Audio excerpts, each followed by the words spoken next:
बिस्मिल्लाहिर्रहमानिर्रहीम। Programme inside the news और मैं हूं डॉक्टर सना गौरी। बातें कुछ भी होती रहें, कोई इदारे आमने सामने आए, क्यों आ रहे हैं ये भी वजूहत सामने हैं, लेकिन हकीकत कुछ यूं है कि इस वक्त मुस्लिम लीग नून जो है वो फेस सेविंग चाहती है। और उस फेस सेविंग पे अगर जाया जाए, चाहे कल भी हमारे प्रोग्राम में पीपल्स पार्टी के नुमाइंदगान मौजूद थे, उन्होंने कहा कि जी अगर नून लीग ऐसा कुछ चाहती है तो नून लीग के अपने अंदर की बात हो सकती है। लेकिन हकीकत आवाम को हम बता दें, आवाम वैसे ही अपनी परेशानियों में बड़ी उलझे हुए हैं। ये तमाम लोग आपस में हम खेल ही रहे हैं पाकिस्तान से। अगर इनमें से कोई एक भी मुखलिस होता तो इस वक्त इकॉनमी की बात करता, इस वक्त कोई भी एक भी मुखलिस होता तो पॉलिटिकल स्टेबिलिटी लाते हुए कोई एक मुद्दे पे आ जाता। जिस तरह से सुप्रीम कोर्ट ने लास्ट टाइम आखिरी दफ़ा जो उनका फैसला आया था उसमें कमेंट जो रिमार्क दिया, उन्होंने कहा कि तमाम लोग अफाम व तफहीम से बात करें और इस मामले को हल करें। अच्छा, पहली बात तो ये कि अफाम व तफहीम का मशवरा देना सुप्रीम कोर्ट का काम नहीं है, लेकिन जब ऊपर से प्रेशर आते हैं और बहुत सारे लोग जो है वो अफवाम तफहीम की बात करने पे प्रेशर राइज किया जाता है तो बहरहाल ये बातें भी सामने आती हैं। लेकिन सुप्रीम कोर्ट के इख्तियारात और तमाम चीज़ों के मामला जब आर्टिकल 63A से शुरू हुए, और उस वक्त हम नाम नहीं लेंगे लेकिन उसकी लुबे लुबाब यही है कि जब पहली दफ़ा फैसला आता है आर्टिकल 63A का तो ये कहा जाता है हमने कॉन्शियसली इसको अनकॉन्शियसली किया था। अब जो दूसरी दफ़ा हम उसको वाजे कर रहे हैं, उसकी वजाहत कर रहे हैं, वो हम बड़े कॉन्शियस होकर कर रहे हैं। तो ये भी अपनी जगह एक सवालिया निशान है कि कॉन्शियस होकर बात करना और अनकॉन्शियस होकर बात करना, पाकिस्तान में ये क्या चीज़ें हैं, ये कौन से तमाशे हैं जो चल रहे हैं जिसकी बात की जाती है। अब जो सिलसिला आगे आया, हुकूमत ने एक तरफ अपनी हठधर्मी दिखाते हुए पार्लियामान और सुप्रीम कोर्ट को आमने सामने लाके खड़ा कर दिया। जनाब, कल अब उसके मामलात की एक और कड़ी सामने आने वाली है। कल एक बहुत अहम दिन है और जब एतमाद के वोट की बात की जा रही है, शहबाज शरीफ साहब एतमाद का वोट लेंगे, इसमें दो पहलू सामने आ सकते हैं। एतमाद का वोट लेने के बाद और वो पूरा होता है नहीं होता, दोनों सूरतों में मुस्लिम लीग नून जो है वो मुकम्मल तौर पर फंसने के लिए तैयार बैठी हुई है। अब ये मशवरे उनको कौन देता है ये तो हम नहीं जानते कि मशवरे देने वाला कौन है। जिस तरह से इमरान खान साहब को भी बहुत से लोग मशवरे देते हैं और अचानक से बाजवा साहब पे वो सारी कहानी डाल के एक तरफ हो जाते हैं, इसी तरह से इस वक्त मुस्लिम लीग नून जो है उनको कौन मशवरे दे रहा है ये भी एक सोचने की बात है। या तो दूसरा, एक शेरवानी सिलवाने के लिए और पहनने के लिए एक शख्स तो बड़े परेशान हो रहे थे और आखिरकार शेरवानी पहन लिया। अब मुझे लगता है कि कोई छोटी मोटी शेरवानी एक और भी बनने वाली है जिसके परसों तरसों तक जो है आपको पता चल जाएगा। लेकिन ओवरऑल सूरत हाल कोई मुतमईन कुन नहीं है। क्या आप कहें कि जनाब ये चीज़ें सब लोग अपनी फेस सेविंग के लिए कर रहे हैं, उसको करते चले जाएं, लेकिन आप पाकिस्तान के लिए क्या कर रहे हैं? ये इंतखाबात की तारीख देने में, करने में अभी तक कोई वाज़ेह हिकमत अमली सामने नहीं आई है। बीच में जमात इस्लामी ने अपना किरदार अदा किया, लेकिन वो भी बात इसलिए हवा में उड़ गई कि अगर इमरान खान साहब की हठधर्मी की बात की जाती है कि इमरान खान साहब मुज़ाकरात के लिए तैयार नहीं है और पूरी पीडीएम उन पर इल्जाम तराशियां करती है, तो दूसरी तरफ मौलाना फजलुर रहमान साहब के बयान हो या किसी के ट्वीट्स हो, या आपको किस तरफ की निशानदही कर रहे हैं? ये जाहिर सी बात है कोई भी बैठने के लिए, मुज़ाकरात करने के लिए तैयार नहीं है। और आज के जो पार्लियामान का इजलास था उससे साफ जाहिर हो गया कि वो किसी भी तौर पर पार्लियामेंट जो है वो इंतखाबात करने के लिए लचकदार नजर नहीं आती है। और आगे कौमी असम्बली के इंतखाबात जिस तरह पता है कि 60 दिन में होने थे और सूबाई असम्बलियों के इंतखाबात जो है वो 90 दिन की मुद्दत थी। वो तमाम चीज़ें अब आखिरी डेडलाइन पे पहुंची हुई है, लेकिन कोई भी शख्स बैठ के बात करने के लिए तैयार नहीं हो रहा है। सूरत हाल क्या होगी कल, हो सकता है कि बहुत कुछ हो जाए, नाअहल और पार्लियामेंट का जो है वो पूरा पासा पलट भी सकता है। और दूसरी तरफ जो है वो लचक दिखाते हुए, सुप्रीम कोर्ट ही लचक दिखाते हुए कोई ऐसा फैसला कर सकती है जो कि मौजूदा गवर्नमेंट के हक में आ जाए। इन तमाम मौजूद पे बात करते हैं। मेरे साथ मौजूद है राना गुलजार ताज साहब, आपका ताल्लुक पीपल्स पार्टी से है। इस प्रोग्राम में आपको वेलकम करेंगे। और हमें ज्वाइन किया है मुबशिर मीर साहब ने, आप तज्जियाकार हैं, और साथ ही साथ कैप्टन रिजवान साहब भी हमारे साथ मौजूद होंगे पीटीआई से। आपकी तरफ चलते हैं राना गुलजार ताज साहब, मौजूदा सूरत हाल पे क्या कहेंगे? कल एतमाद का वोट की भी बात की जा रही है, क्या लगता है आपको? बिस्मिल्लाहिर्रहमानिर्रहीम। शुक्रिया डॉक्टर साहिबा आप चैनल का और आपके बुलाने का। देखिए डॉक्टर साहिबा, मैं ये समझता हूँ कि सब लोगों को ही बड़ी संजीदगी से सोचना चाहिए, और मैं तो आपके हर प्रोग्राम में ही ये अल्फाज अदा करता हूँ कि तेज़ी नहीं दिखानी चाहिए और अफ़ाम तफ़हीम को देखना से काम लेना चाहिए, और सबको अपनी अपनी पोजीशन से एक एक कदम पीछे हटना चाहिए ताकि मामलात को बड़ी बारीक बीनी से देखा जाए। जो सूरत हाल है पाकिस्तान में वो इस वक्त बड़ी क्रिटिकल है और इतनी बेहतर नहीं है। तो हमें सबको एक साथ बैठने की कोशिश करनी चाहिए। अब इसमें हर आदमी की अपनी अना है और सियासत में अना नहीं होती, इसमें मुल्क का सोचना चाहिए और इख्तिदार अल्लाह ने जिसकी किस्मत में लिखा है उसी को मिलेगा। और जहाँ तक जिसकी किस्मत में रुसवाई है उसे रुसवाई होगी, ये सब अल्लाह के फैसले हैं। मगर इस मसले को हल कौन करे? और जहाँ तक बात अदालत आलिया की है, मैं ये समझता हूँ अदालत आलिया को इस मसले में पढ़ना नहीं चाहिए, क्योंकि अदालत आलिया हर दौर में ही हर मसले में कूद जाती हैं। उनको ऐसा नहीं करना चाहिए, उनका एक फंक्शन है, उनको वहाँ अपना रन करना चाहिए। ये इलेक्शन कमीशन का काम था और इन पॉलिटिकल लोगों का काम था कि इनको आपस में बैठना था। जब तो सर आपको अदालतें बड़ी अच्छी लग रही थी जब इमरान खान के खिलाफ फैसले हो रहे थे, रात को 12 बजे अदालतें खुली थी, उस वक्त तो आपको अदालत के फैसले बहुत अच्छे लग रहे थे। आपने तो आप लोग को सोमोटो बड़े अच्छे लग रहे थे कि जनाब यही होना चाहिए था। अगर सोमोटो नहीं लिया जाता, ये मैं आपको बता दूं, ये बात की गई कि अगर इस वक्त सोमोटो नहीं लिया जाता तो मुल्क की बसात पलट जाती और तीसरी कुव्वत आती। आप भी जानते हैं, मैं भी जानती हूं तीसरी कुव्वत कौन है। इसी तरह से इमरान खान की पार्टी के साथ भी हुआ। जब तक उनके हक में फैसले आते हैं सुप्रीम कोर्ट अच्छी होती है, जैसे उनके हक में फैसले नहीं आते सुप्रीम कोर्ट बुरी हो जाती है। मैं गुजारिश करता चलूं, रात की जो 12 बजे की अदालत की आप बड़े चर्चा करती हैं और बड़े बात करती हैं, रात के 12 बजे अदालतें कब नहीं लगी वो बताइए। क्या परवेज मुशर्रफ के जमाने में रात के 12 बजे अदालतें नहीं लगी? सर मैं रात के 12 बजे की अदालत की बात भी नहीं करी, मैं उस फैसले की बात कर नहीं, मैं उस फैसले की बात कर रही हूँ जो उस वक्त 12 बजे की अदालत पे दिया। देखिए हमने तो अदालतों के वो सोमोटो था ना सर। देखिए जी, हमने तो अदालतों के फैसले हर दौर में तस्लीम किए हैं।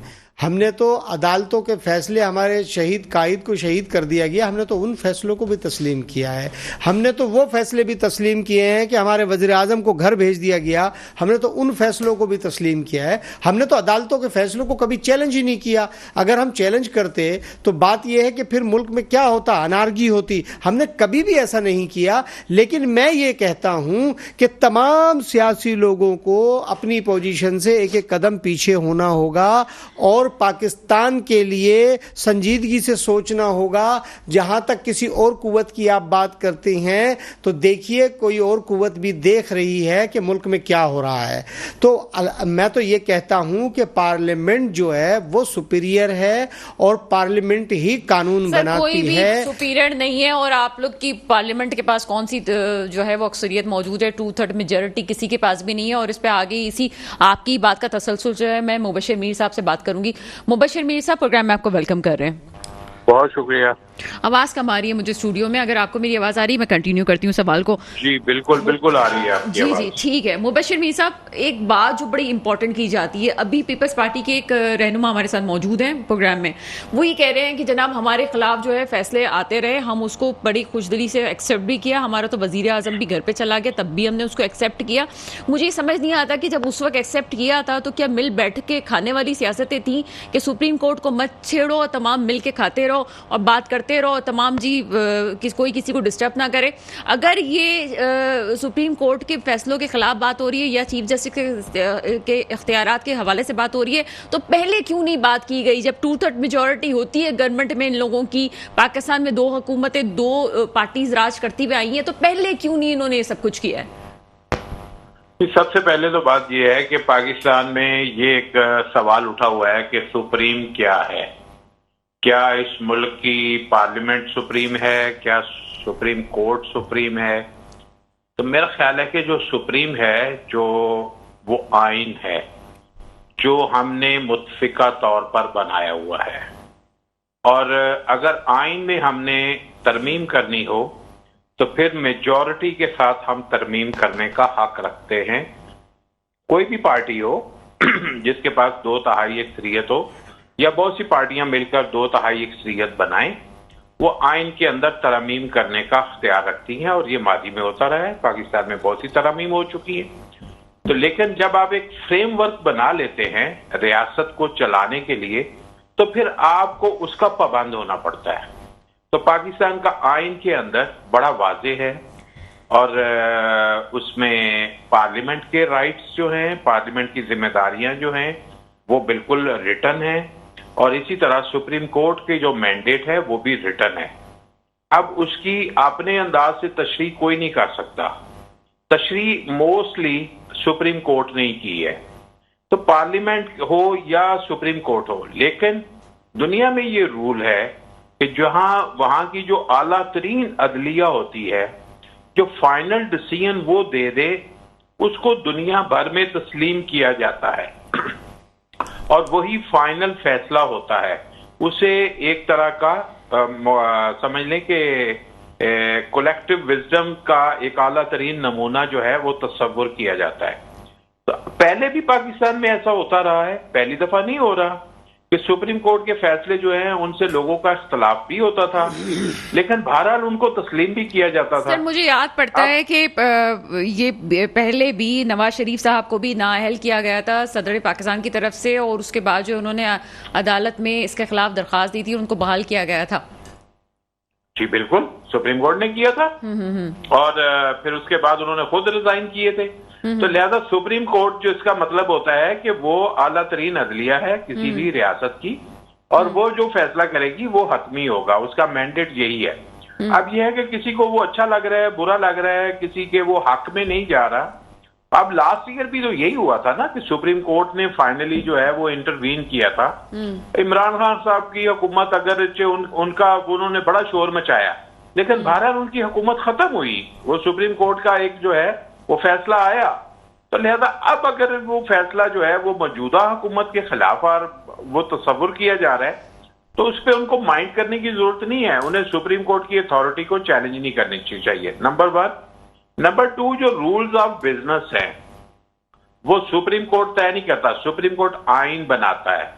रूल्स ऑफ बिजनेस जो है वो सुप्रीम कोर्ट ने 1980 में बनाए हुए हैं। नहीं सर, सुप्रीम कोर्ट आइन बनाता है या आइन की तशरीह करता है? तशरीह भी करता है। देखिए, बनाने वाली तो पार्लियामेंट है, और पार्लियामेंट ने बनाया है। और अभी देखिए, पार्लियामेंट ने आइन नहीं बनाया, मैं आपको ये वाजे कर दूं।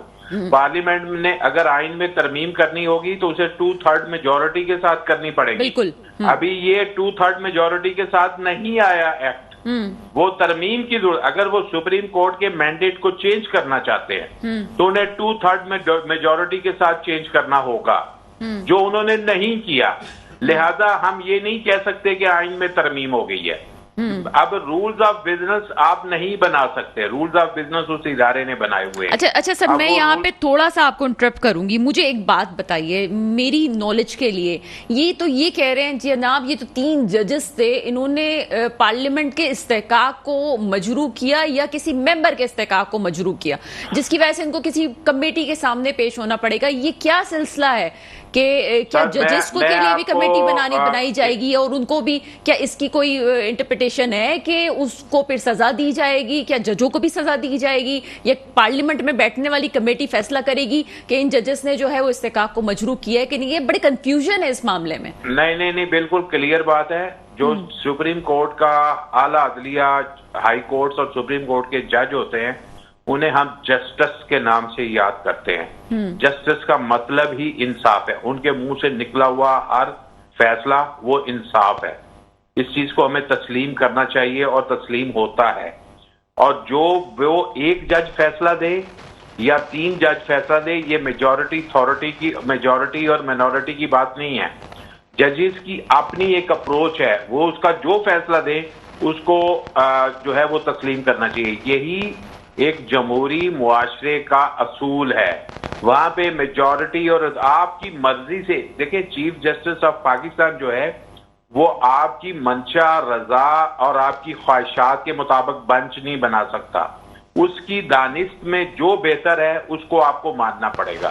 इस पे कोई कंफ्यूज होने की बात नहीं है। ये सिर्फ कंफ्यूजन क्रिएट करने का मकसद उनके खिलाफ जाने वाली बातें हैं, जिसकी वजह से वो कंफ्यूजन क्रिएट कर रहे हैं। सिंपल बात ये है कि जो सुप्रीम कोर्ट का जज होता है या हाई कोर्ट का जज होता है, हाँ, उसको रिव्यू पिटीशन में आप जा सकते हैं। मुझे एक सवाल इनसे करें आप, ये अभी तक रिव्यू पिटीशन में क्यों नहीं गए? अगर इन्हें 3 जजेस पे इख्तलाफ है तो रिव्यू पिटीशन अभी तक क्यों नहीं डाली?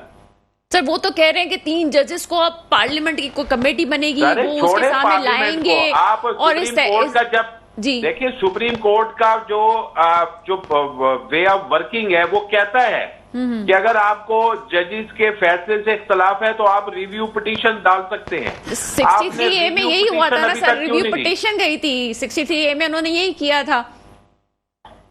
देखें अभी तो इन्होंने जो एक्ट बनाया है उसके ऊपर जो है वो अदालत में वो हो गई है, सुप्रीम कोर्ट की रजिस्ट्री, लाहौर रजिस्ट्री में उसके ऊपर केस दाखिल हो गया है।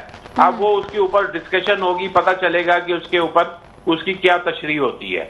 लेकिन यह है कि इन्होंने उस वक्त तो इनकी रिव्यू पिटीशन नहीं डाली थी। तो लिहाजा जो ये सुप्रीम कोर्ट से लड़ने वाला मसला नहीं है, इसमें हुकूमत को अपने मसल्स नहीं दिखाने चाहिए। हुकूमत को आइन को जो है उसके अपने आइन के सामने खुद को जो है वो उसको एक्सेप्टेबल बनाना चाहिए। आइन का तकद्दुस जो है वो यही है कि उसके ऊपर अमल किया जाए और जो फैसला सुप्रीम कोर्ट ऑफ पाकिस्तान दे उसके ऊपर जो है वो आमीन कहना चाहिए। उसके खिलाफ लड़ने वाली कहानी कोई नहीं है। जो फैसले इनके हक में हुए हैं उनके खिलाफ तो कभी नहीं। आप आमीन कहने की बात करते हैं, आज जो कुछ पार्लियामेंट में हुआ तो इन्नल्लाह राजून की जो सिचुएशन वो तो जो मर्जी कहते रहे, देखिए जो मर्जी कहते रहे, लेकिन दुनिया के किसी फोरम पे चले जाए आपको सुप्रीम कोर्ट जो भी होता है किसी मुल्क की आला अदलिया है उसके फैसले को हतमी तस्लीम किया जाता है। अच्छा सर, ये बताएं कि कल की, चूंकि आप फोन कॉल पे हैं तो हम चाहते हैं कि जितनी जल्दी आपसे क्वेश्चंस का सिलसिला वो जारी रहे। मुझे ये बताइए कि कल क्या होने जा रहा है दोनों सूरतों में, अगर एतमाद का वोट ले लेते हैं नहीं लेते, दोनों सूरतों में क्या होगा? देखें ये तो देखें जो जैसे सुप्रीम पार्लियामेंट में जैसे करारदाद पास होती है उसकी कोई आईनी हैसियत नहीं होती। इस तरह की चीजों की कोई हैसियत नहीं है। अगर वो एतमाद का वोट ले लेते हैं लेकिन सुप्रीम कोर्ट जो है वो अगर चीफ एग्जीक्यूटिव को तलब करती है फैसले पे अमल दरामद ना कराने की वजह से, तो सुप्रीम कोर्ट उसको अगर नाअहल करार देती है तो वो नाअहल होगा। तो सर मुझे एक इम्पोर्टेंट एक मिनट देखें, जब यूसुफ रजा गिलानी को नाअहल करार दिया गया था तो वो अक्सरियत में थे, उनको वो वजीर आजम थे, वो सिटिंग प्राइम मिनिस्टर थे। सिर्फ यह है कि उन्होंने हुक्म अदूली की थी, सुप्रीम कोर्ट के फैसले को नहीं तस्लीम किया था, लिहाजा इसलिए उनको जो है वो नाअहल करार दिया गया था। उन्होंने तौहीन अदालत की थी। तौहीन अदालत जो है उसकी यही तशरीह है कि आपका इससे कोई मतलब नहीं कि आपको अक्सरियत पसंद करती है या अक्सरियत आपके हक में वोट देती है तो आप नाअहल नहीं हो सकते। ये कोई राब्ता नहीं, ये कोई बात नहीं। असल चीज है कि आपने इनकार किया, सुप्रीम कोर्ट के फैसले को मानने से इनकार किया। This is the point. तो मुझे ये बताएं कि इसके कॉन्सिक्वेंसेस क्या होंगे? क्या आपको लगता है कि पीपल्स पार्टी में कोई रेडी है?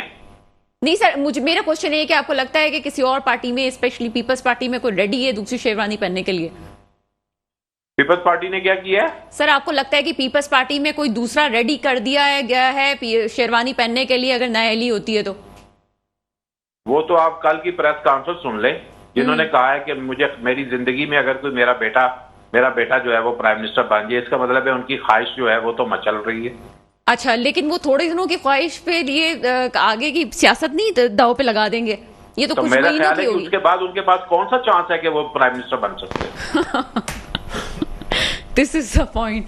अच्छा, बहरहाल मेरे साथ स्टूडियो में जो है राना गुलजार साहब भी मौजूद है। राना गुलजार साहब क्या कमेंट करेंगे? देखें जी, जो मुबस्सिर मीर साहब हैं, इनको एक तरफ तो ये अदालत की सुपीरियर की बात करते हैं, दूसरी तरफ ये आइन की बात। देखें, आइन जो है हमेशा पार्लियामेंट बनाती है और सुप्रीम कोर्ट जो है बिल्कुल सुपीरियर इदारा है रियासत का, वो उस पर अमल दरामद करते हैं और करवाते हैं। बिल्कुल अदालतों का एहतराम मैं समझता हूँ हर बंदा करता है, हर पाकिस्तानी करता है। ऐसी बात नहीं है कि अदालतों का एहतराम नहीं है, लेकिन जो सूरत हाल है, इस सूरत हाल से कैसे निपटा जाए, इसको कैसे सुधारा जाए। जहाँ तक वज़ीर आज़म की बात है, मैंने आपको आपके इंट्रो से पहले भी कहा था, बाद में भी कहा था कि ये तो अल्लाह के फ़ैसले हैं। अल्लाह ताला किसको वज़ीर आज़म बनाता है, किसको नहीं बनाता है, ये तो अल्लाह के यहाँ फ़ैसले लिखे जाते हैं, तकदीर के फैसले होते सर, हैं। हम हर चीज अल्लाह बात पे क्यों यह डाल देते है हैं अपने कि अमाल की पाकिस्तान शक्कर करा के? पीपुल्स पार्टी अवाम के वोट पर यकीन रखती है, अवाम पर यकीन रखती है, और हम ऐसा वज़ीर आज़म चाहते हैं जो अवाम के वोटों से बनकर आए। तो सर, अभी और जो बिलावल वज़ीर आज़म भुट्टो है, वो आपको अच्छा नहीं लग रहा? बिलावल भुट्टो जरदारी बिल्कुल अवाम के वोटों से वज़ीर आज़म बनेंगे, ऐसी बात नहीं है। और जो भी कल फैसला होगा वो कौम के सामने है, और अल्लाह से दुआ है कि फ़ैसले बेहतर हों और रियासत की भलाई के लिए हों। तो ऐसी बात नहीं है कि पाकिस्तान पीपल्स पार्टी ऐसी लूली लंगड़ी हुकूमत कभी नहीं चाहेगी। मैं ये समझता हूँ कि पीपल्स पार्टी का वर्कर इतना कमज़ोर नहीं है कि वो इस तरह की लूली लंगड़ी हुकूमत को लेगा। और हम तो हमारे वर्कर और पार्टी की बहुत से फैसले इस बात पर भी होते हैं कि हम इस इक़्तिदार को छोड़ दें, क्योंकि इसलिए कि ये सूरत हाल दुरुस्त नहीं है। लेकिन बिलावल भुट्टो जरदारी ने एज ए वज़ीर ख़ारजा जो कामयाबियां हासिल की हैं और जो मुल्क के लिए जदोजहद कर रहे हैं, इसके समरात आपको आगे जाकर नजर आएंगे। चले इंशाल्लाह, बात नहीं है, ठीक है। इंशाल्लाह कोई भी काम अच्छा हो तो उसको appreciate करना और चाहिए। आवाम की इंशाल्लाह वोटों से वज़ीर आज़म बिलावल भुट्टो जरदारी। मुझे बताएं ब्रेक में कितना वक्त है ताकि मैं मुबशिर मीर साहब से फिर आगे क्वेश्चंस कर सकूं। ठीक है, मुबशिर मीर साहब आपकी तरफ आते हैं। मुस्लिम लीग नून के अंदरूनी मामलात क्या लगते हैं आपको? आपका क्या तज्जिया है इस वक्त? देखिए, सबसे पहले तो बात यह है कि हमें जो अभी तक की इतलात हैं कि जो नवाज शरीफ साहब हैं वो किसी सूरत भी मरियम नवाज साहबा के हवाले से कोई कंप्रोमाइज करने को तैयार नहीं होते। उनके ख्याल में जो हतमी चीज है उनके बाद वो मरियम नवाज शरीफ हैं। और मरियम नवाज शरीफ साहबा जो हैं, अनफॉर्चुनेटली वो इमेज क्रिएट नहीं कर पाई जो कि उनसे तवक्को की जा रही थी।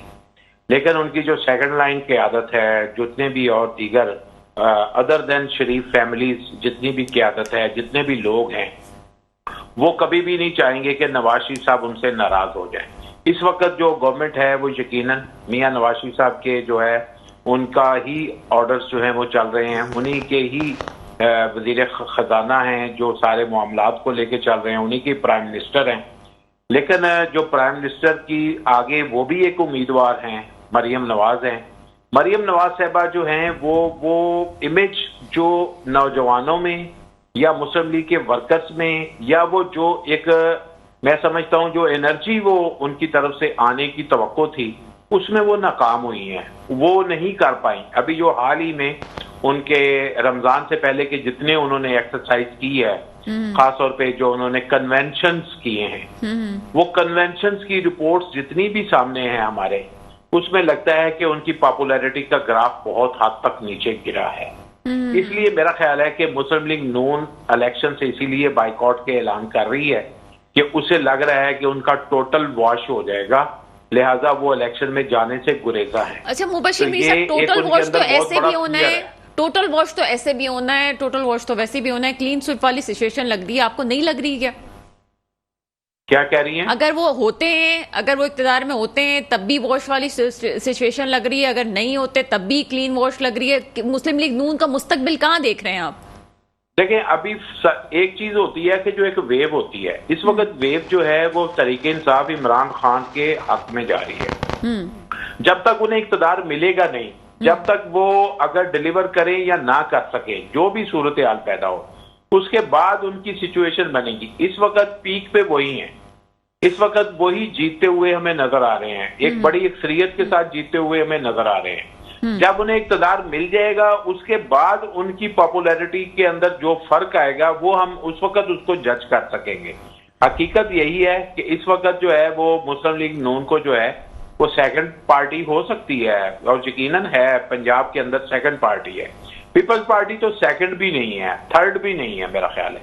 तो लिहाजा पंजाब की जो सूरत हाल है वो तो पीपल्स पार्टी के बिल्कुल अगेंस्ट है। नून जो है वो कई जगह ऐसी हो सकती हैं, कुछ डिवीजन डिस्ट्रिक्ट ऐसी हो सकती हैं जहां से उनको अच्छा रिस्पांस मिल जाए, लेकिन मेरा ख्याल है कि उनको फिर वेट करना पड़ेगा कि अगर तरीके इंसाफ हुकूमत बनाने में कामयाब हो जाती है तो वो उसमें कामयाबियां हासिल करती है। आखिरी क्वेश्चन आपसे पूछूंगी, उसके बाद मुझे ब्रेक पे जाना है। मुझे ये बताएं कि अगर आगे सूरत हाल ऐसी होती है जैसे आप कह रहे हैं कि जी वेव है और वेव इस वक्त जो इमरान खान साहब के साथ है, क्या इमरान खान साहब आगे अगर हुकूमत में आते हैं तो 2/3 मेजोरिटी से हुकूमत बनाने में कामयाब हो जाएंगे? देखिए, जो अगर 10.5 तो हमारे सामने जो है वो पंजाब के इलेक्शन नजर आ रहे हैं कि जिसका ऐलान हुआ है, उसमें तो वो पंजाब की हद तक तो 2/3 मेजोरिटी से ऊपर ही लेते हुए नजर आ रहे हैं। और अगर वफाक की हुकूमत आती है तो उसमें भी उनकी पोजीशन जो है पंजाब की बेस के ऊपर उसी पोजीशन पे नजर आ रहे हैं। तो फिलहाल तो हमें लगता है कि इमरान खान को आप कितना मर्जी रोकने की कोशिश करें, वो 2/3 मेजोरिटी उनके हाथ में है इस वक्त। चलें सर, बहुत शुक्रिया, आपका मौक़िफ़ हमारे पास आया है। एक छोटे से ब्रेक का वक्त हुआ है, ब्रेक के बाद मजीद बात करते हैं।